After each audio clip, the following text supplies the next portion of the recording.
Hello, bonjour à tous, bienvenue sur ma chaîne YouTube Handicapé et alors?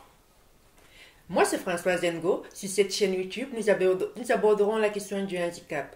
Comment s'accepter et vivre avec. C'est pas toujours facile, mais on doit vivre avec et s'accepter tel qu'on est. Lors de la dernière vidéo, je vous ai dit qu'on allait parler de ma grossesse et mon accouchement. Depuis toute jeune, je me suis toujours demandé si je pouvais faire un enfant. Vu que j'étais handicapée, cette question me taraudait. Je me posais la question tous les jours, est-ce que moi aussi je serais mère? Est-ce que je pourrais porter un bébé dans mon ventre? Comment est-ce que je ferais?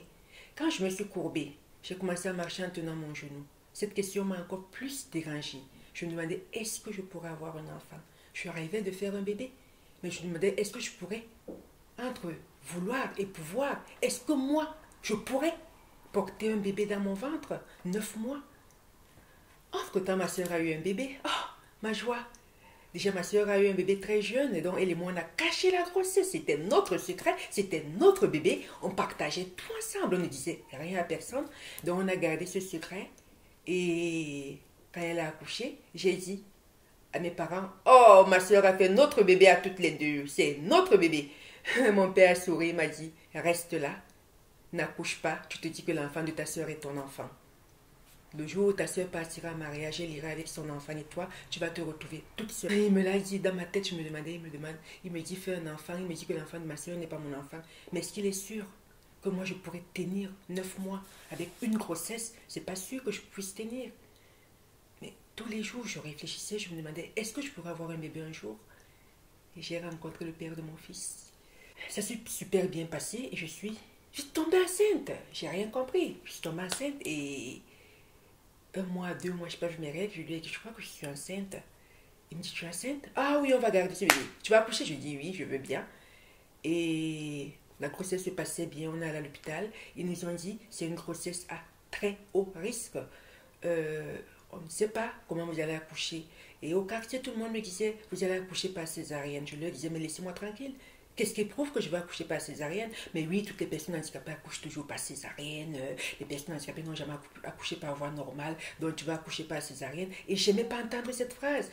Tous les jours, même ma famille, ma tante, elle me harcelait avec ce truc. Au bout de mon 5e mois, au quartier, tout le monde se moquait de moi. Tout le monde disait, mais comment est-ce qu'elle a fait? Mais regardez là comment elle marche. Comment est-ce qu'elle fait?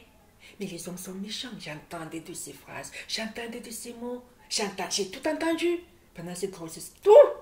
Les moqueries, je ne les comptais plus. Mais j'avais dit, je ne me soucie pas de ce que pensent les autres. Même quand ils m'ont dit, ton ventre va balayer le sol, je les ai regardés. J'ai dit, je vais amener cette grossesse jusqu'à son terme. Je vais accoucher. Si ce ventre veut balayer le sol, il n'a qu'à balayer le sol, c'est pas mon problème. Vu que je marchais en tenant le genou, donc pour eux, marcher en tenant le genou et le ventre qui était long, donc ce ventre allait balayer le sol. Finalement, au 6e mois de ma grossesse, j'ai eu des contractions. Nous sommes allés à l'hôpital, ils m'ont dit que l'enfant veut sortir, il faut que je reste allongée les 3 derniers mois. Ah, ce n'était pas facile. 3 mois allongée et mes jambes devaient être là-haut. Pendant les derniers mois de mon accouchement, je suis restée allongée comme ça. Je mangeais allongée et j'avais des contractions régulièrement. Mais heureusement, j'ai tenu jusqu'au bout. 8 mois et demi, les contractions ont commencé. Franchement, c'était des vraies contractions.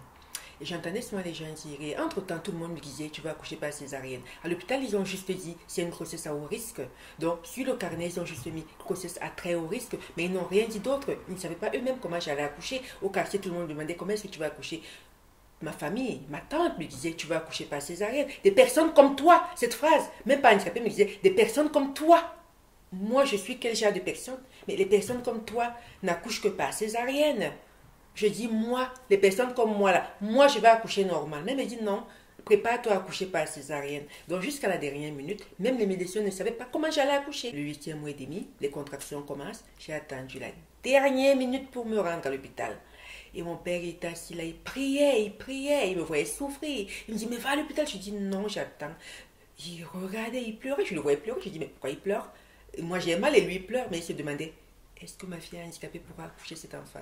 Il avait peur pour moi. Il se demandait comment ça allait se passer. Et je me demandais moi aussi comment ça allait se passer. Je ne savais pas comment j'allais accoucher. Donc j'avais mes craintes là-dedans. Et je vais montrer aux gens que j'avais peur. Donc j'ai attendu les contractions jusqu'à la dernière minute, qu'elles soient vraiment régulières. Là j'ai dit c'est le moment où on peut aller à l'hôpital.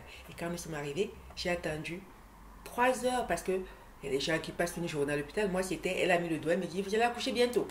Bientôt, je croyais que c'était tout de suite là. On a quand même attendu 3 heures, donc on a commencé à préparer. On m'a dit de pousser, j'ai poussé, j'ai poussé, j'ai poussé. Je transpirais. Madame, je ne peux plus pousser, je suis fatiguée. Et la dame est montée sur un petit tabouret et s'est mise à appuyer, appuyer sur mon ventre, appuyer. Et subitement, on a entendu un cri.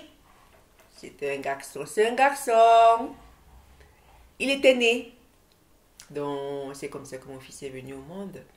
Et quand nous sommes arrivés à la maison, on a dit à mon papa, il a vu le bébé, un garçon. C'était la fête. C'était le premier petit-fils de la famille. On avait des petites filles déjà qui étaient nées, mais c'était le premier petit garçon de la famille. Mon père a invité tout le quartier. Ma fille handicapée. Mais cette phrase, elle ne quittait pas. Ma fille handicapée a accouché. Elle a eu son bébé et ça s'est bien passé. Donc, tout le quartier est venu chez nous et mon père a offert à boire à tout le monde. C'était une grande fête parce que pour lui, et même pour moi, je ne savais pas comment ça allait se passer. J'avais toujours rêvé d'avoir un enfant. Mon rêve s'était réalisé. J'étais mère. Et mon fils ne m'a jamais connue autrement que maman handicapée courbée. Jusqu'à ce que j'arrive en France, j'ai toujours été courbée.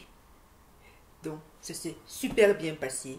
Et je ne regrette pas. Donc, si vous voulez faire quelque chose, un jour, si vous vous dites, vous voulez vous jeter à l'eau, allez-y, allez jusqu'au bout.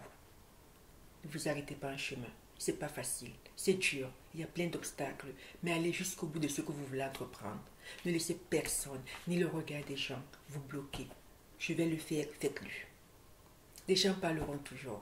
Moi, j'aurais pu mettre fin à cette grossesse, parce que les gens, dès le début, mais partout où je passais, les gens s'exclamaient, on me regardait, ils se moquaient. Mais j'avais dit, je m'en fous. C'est là, je vais aller de l'avant avec. Et j'ai eu cet enfant. Donc voilà ce que j'avais à vous raconter aujourd'hui. J'espère que vous avez aimé. Si c'est le cas, n'hésitez pas à vous abonner, à liker, à partager. Surtout le partage. Ça, c'est une chaîne de partage. Pour la prochaine vidéo, nous recevrons une invitée spéciale. C'est une première sur ce vlog. Elle va nous parler de sa vie et de son handicap visuel. En attendant, suivez-moi sur les réseaux sociaux. Facebook, Instagram, Snapchat. Bisous. Bye.